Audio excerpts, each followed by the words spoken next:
While biofuel groups are reacting to a study recently released by the National Academy of Sciences. It claims corn-based ethanol causes more harm to the environment than gasoline, which contradicts years of previous research, even conducted by USDA. President and CEO of the Renewable Fuels Association, Geoff Cooper, joins us now with further perspective on the situation. And Geoff, as always, thank you very much for your time today.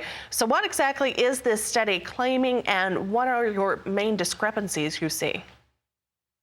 Well, thanks for having me this afternoon, Janet. And you're right, this study is fundamentally flawed, and it really can't be taken seriously. And we're very disappointed to see that it's getting so much attention, frankly. The authors of this study are saying that the Renewable Fuel Standard and growth in ethanol has somehow caused farmers to plow up millions of acres of native grassland and cut down forests so that they can plant more corn and soybeans.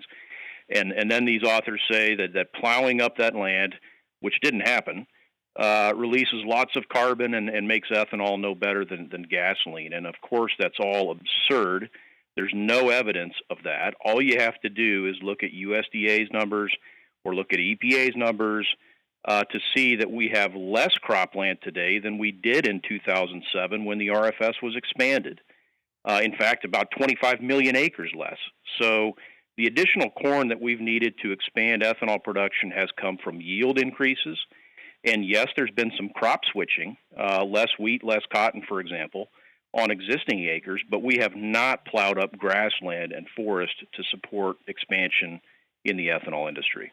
So, Geoff, what about this study? Do you see it creating confusion among both the industry and consumers? Well, we hope people see it for what it is, and it's really just another smear campaign paid for by people who want to shut down modern agriculture. I know it was published by the National Academies of Sciences, but it was funded by the National Wildlife Federation. And those are the folks that would rather just let ragweed and cockleburs and foxtail take over our good, productive farmland than see us do something productive with that ground.